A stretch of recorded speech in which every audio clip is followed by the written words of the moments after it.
Hello, and welcome to the Spinny Branch Library for today's episode of Checking Out the Wareham Library. On today's episode, I'll be doing a fiction, spring-themed book talk before interviewing Winna Dean and Sandra Wheeler about how the Spinny Branch Library was started. My first recommendation is our book club's book for the month of April, The Tilbury Ladies Choir by Jennifer Ryan. In her debut novel, Ryan sets the scene with first-hand accounts of diaries and letters of the experiences of 5 women during the summer of 1940 on the eve of the Battle of Britain during World War II. After the women of Tilbury Village defy the edict of the vicar to close the choir, they carry on singing and resurrect themselves as the Tilbury Ladies Choir. Over the course of the novel, we come to know the home front struggles of 5 unforgettable choir members. There is the timid widow, who's devastated when her only son gets shipped to the front lines. Then there is the older daughter of a former brigadier general, who's drawn to a mysterious artist. Her younger sister, who pines over an impossible crush. And then there's a Jewish refugee from Czechoslovakia, hiding a family secret. And then lastly, we meet a conniving midwife, plotting to outrun her seedy past.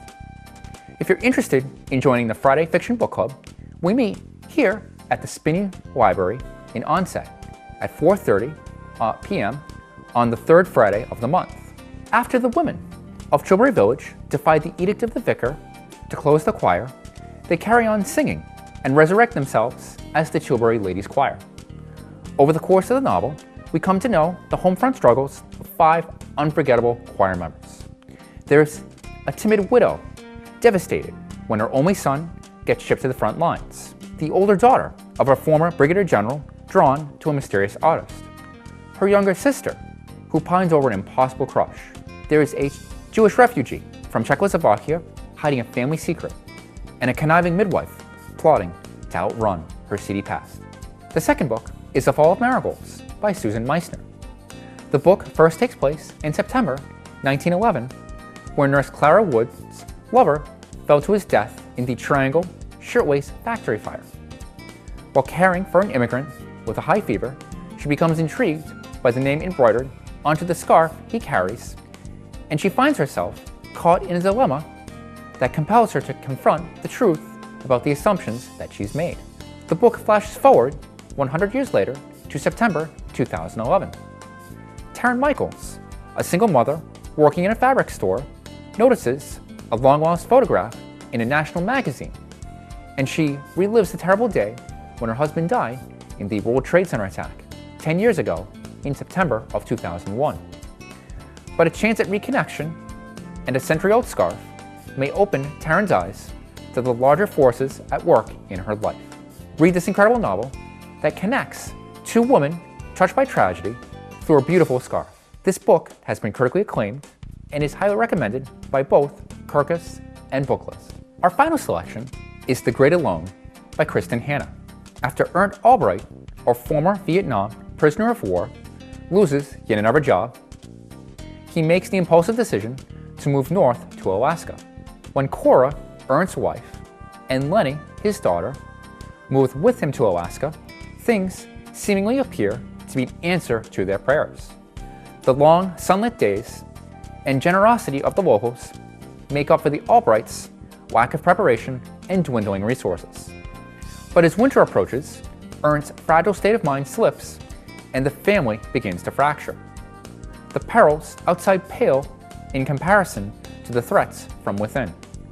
As the days become shorter in 18 hours of night, Lenny and her mother learn the terrible truth that they are on their own. In the wild, there is no one to save them but themselves. Read this stay-up-all-night story about love, loss, the fight for survival, and the wilderness that lives in both man and nature in this New York Times #1 bestseller. Now that it's spring, here are a few rapid-fire suggestions for the season. If you're looking for a cookbook to get you in the mood of the spring, try New England Invite, Fresh Feast to Savor the Seasons by Kate Bowler, a blogger who runs the blog Domesticated Life. Would you like information on growing plants in your garden? Take a look at The Backyard Gardener. Simple, easy, and beautiful gardening with vegetables, herbs, and flowers by Kelly Orzel for tips on growing practices, sowing, and controlling pests. Are you thinking of getting your children or grandchildren more involved around the house? Check out At the Farmer's Market with Kids by Leslie Jonah and Ethel Brennan, with fruit and vegetable recipe ideas that cover each of the 4 seasons. And lastly, are you interested in alluring more birds to your garden or backyard? Check out a practical illustrated guide to attracting and feeding garden birds. It includes tips on making 25 different do-it-yourself bird feeders, bird baths, and nest boxes. We're here with Winna Dean and Sandra Wheeler, Yes. who both helped get the Spinney Branch Library started some time ago. And we're here to talk about, just do an interview with them to talk about how everything started. Welcome, Winna and Sandy. Thank you very much. Thanks for having us. It's lovely to be here. I don't know how many years ago, both our friends, Martha McGuire, was in her house, and we had Mary Jane Pillsbury, Susan Pizzolatto, Sandra Bessie, you and I. Who else? I'm trying to think who else. Was Bill Scott involved? Bill Scott he came in periodically, yes, he did. And Mary Jane, it was her thing to have an annex, a branch here. And when we looked into the history of this building, it was originally a library. That people just signed their name and the year and returned it. And that was almost like when we ran it, before it became part of the library, we just had people sign their name, and it was on a trust thing that we did. That's incredible. It was great fun. We had a wonderful time doing it. And we raised, what, $600,000 around there? Something like that, yeah. $600,000, that's no small feat. Oh, no. It's a lot of money. You know, we worked together hard, and we knew there was a purpose, because we loved onset. And now I've been here 55 years, and you've been here 10, but you were in Wareham, so like they say, onset is part of Wareham. Yes, it is. Yes. Yes, it is. As much as people think I'm it's very separate. proud. I'm very proud of Onset. So yeah. So now she's here in onset, and we're the only 2 left of the original group that worked so hard and part of Friends. I wasn't a part of a Friend, and I found out that I had to join the Friends in order to raise money for this building. That's how they lassoed me into this. But Sandra, you have Ever hard at it ever since. We have been. But do you remember the sprint for Spinney that we had with all the kids? Yeah, there's a thing we still have that from the paper. Wonderful, running through the streets of Onset. Yeah, we ran all the way down and around the corner with balloons. We're going to get a library. All the kids from the onset, it was Hammond School then, and they were so excited. Very excited. It was tremendous fun. Yes, we really had a good time. We filled that with donated books, and people would just come in, and it was on a trust thing, and they just fill out their names. And when we found this, we said, well, we've gone back to that. Yeah. Found out that this was originally a library. Yeah, and it stopped. And it stopped when they started sending the books to the men in the war. Yeah, service. World War II, that is. Yes. And then they turned it over because the Girl Scouts didn't have a place. Yep. So that's how it got turned over to the Girl Scouts. Yeah. And the Girl Scouts were here until they kind of fizzled out, and we took the building. Yeah. And boy, did it need some tender, loving care when we got it. Well, before you look at the building, it's the structure along the side. The original building was just this. Just it's this. a horizontal. Exactly. Yeah. Yes. And then we had an architect drop some plans, and they added the L. Yeah. Which is the main room now that we Yes. have. Yes. But they did a really lovely job with it, I think. And when they wonderful building. renovated everything, they had to keep the part of the preservation grants. Exactly. They had to keep it. You had to keep it this part of the building the same. Right? Exactly, and we had to use wooden clapboards. We couldn't use composition ones on this part of the building because it had to be, exactly the way it was. So there were some interesting tussles over all of that, but it was with the preservation money that we had to do that. Yeah. And it was fine, and it's turned out to be just the perfect meld of old and new. It's wonderful. Absolutely. What were some of the things that you did for fundraising? I just looked on the internet. I looked online. Did some really interesting things that you guys did. We did a thing that was called Art and Cool Stuff. Okay. And it was sort of like a rummage sale, but we had a sort of a title that made it sound a little bit more elegant than that. And we raised a lot of money that way. We had booths out here in the lawn, and people came. We had music. And it was great. People bought all kinds of stuff, and it was wonderful. I don't know exactly how much we raised with that, but we did raise quite a lot of money. We did. We kept raising a lot of money with that, yeah. So we've done a lot of really interesting things to raise money, and people have been incredibly supportive. Oh gosh, yes. They were so happy to see that, that we were going to have a library coming. And then we had an addition. There was going to be a second floor, but we couldn't afford the elevator. Yeah. So then we had to cut back because the Girl Scouts were going to have a special room with their own key and everything else. So now they can only come when it's opened. Yeah. So that's what kind of put a hammer into that. That was too bad, yeah. But they still meet on a regular basis at the children's room in the main library. Yes, they could. They do go to the main library. Yes. I see them. I know, like the onset brownies, when they wanted, they came in a couple of times, and then we closed early. Yeah. They changed the hours, and it was difficult for them. Yeah. But I think our main goal is to see if we can get more hours and have this run a little bit longer, especially in the summertime. Yeah. People come in, borrow books, and go to the beach. Yeah. Yeah. And then they bring the books back. They come in off of boats. Yes. To use our internet facilities and things like that, which is tremendous fun. Yeah. People from all over the place amble in the middle of the summer in shorts and flip-flops. But and they feel very welcome.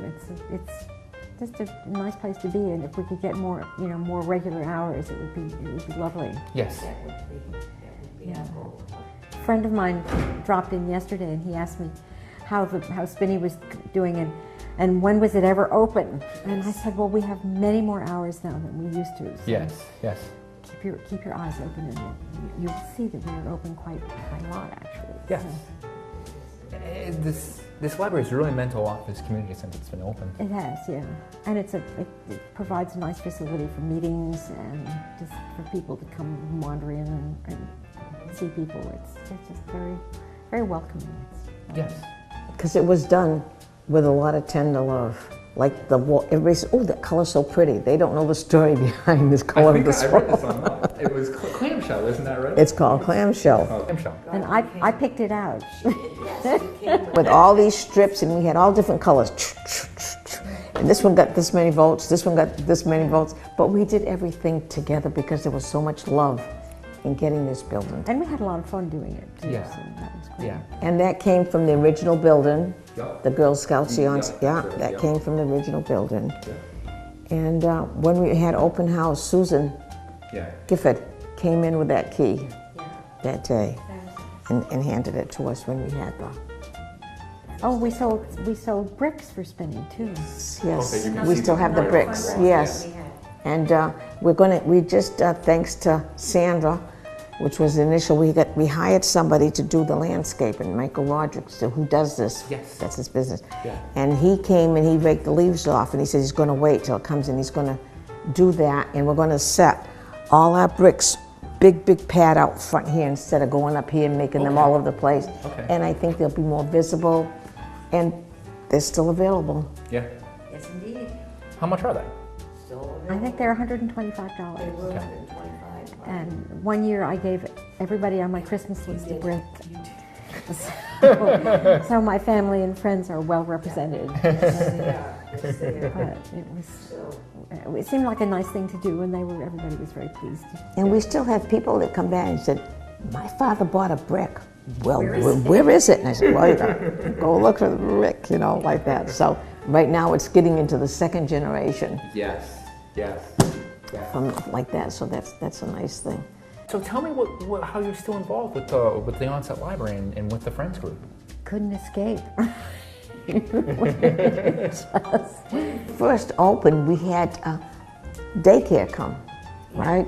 And because I had taken my granddaughter from Marsha in the main library, so I knew we didn't do any crafts, but I knew a few of the songs, and they would bring the children. So they've been coming here before it became part of the town. Right. Daycare, and they still come on Mondays. Yes, the Mondays.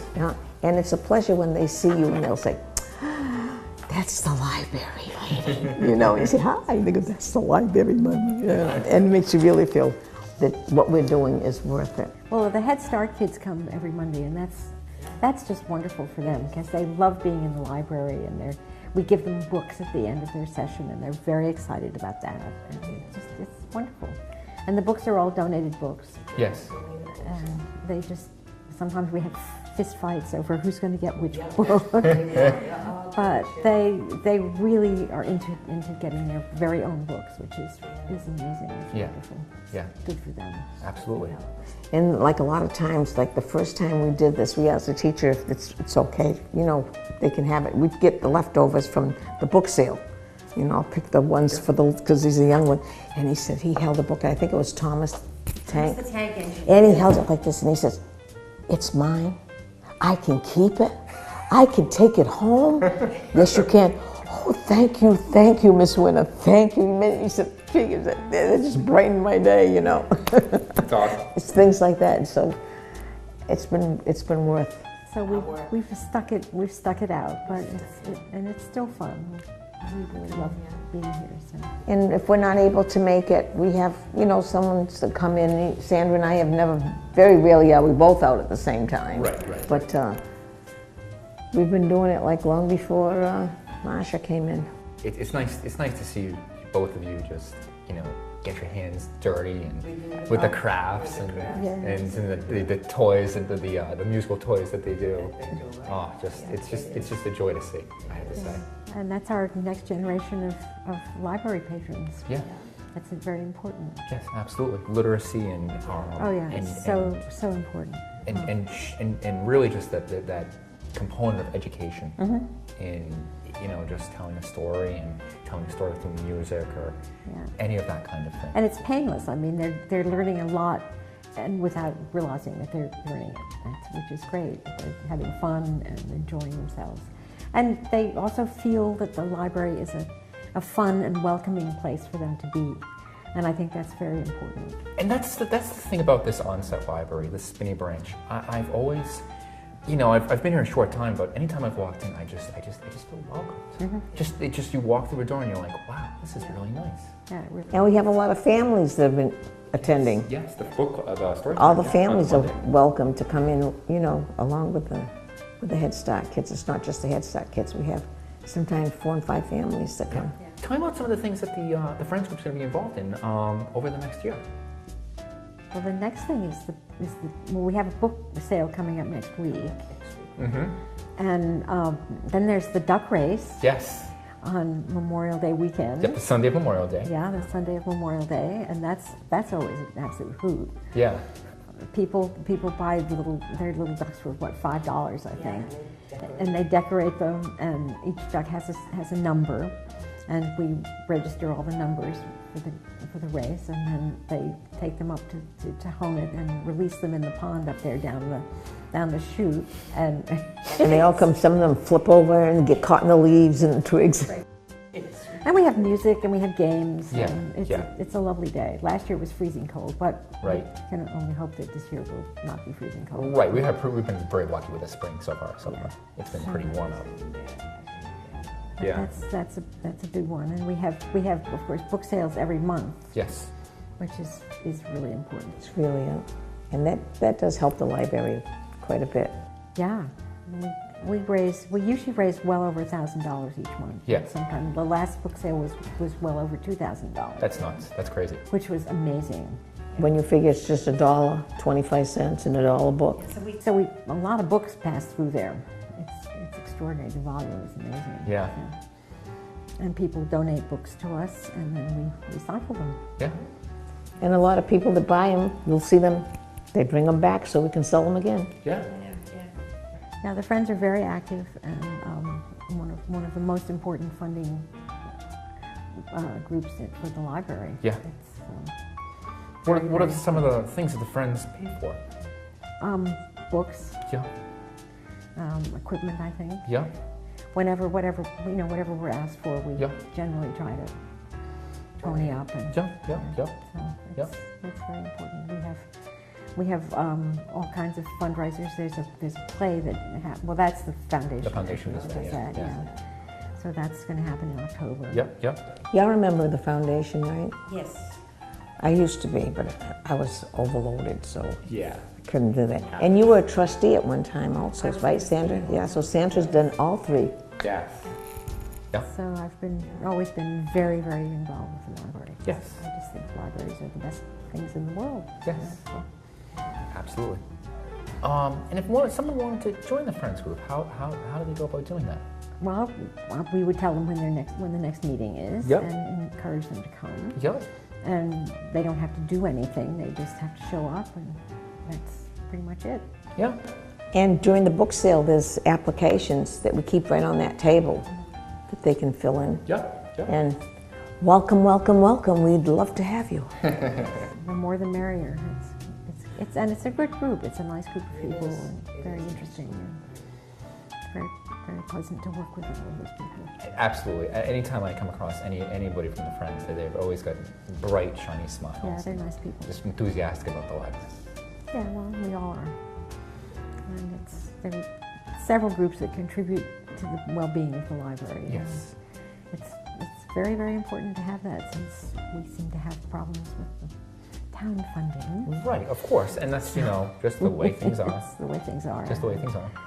So it's nice to have private people get involved. Yes, absolutely. Yeah. So it's come up, but we're going to see it. It's going to get better. Yes, absolutely. It's getting brighter. It's getting brighter. More hours. I think you're getting more staff. Yes. And that's good. Yeah. And so it's coming. Yes. It's good. It's going to be great. Yeah. Well, thank you very much for joining me, Sandy and Thank Wanda. you. Thank you very much. Well, thank you for having us. Yes. It was a pleasure. Thank you. Yes, great. Thank you for joining us on today's episode of Checking Out the Wareham Library. I hope you come down to the library to take advantage of the services that we offer and say hello to the friendly faces that you see every day.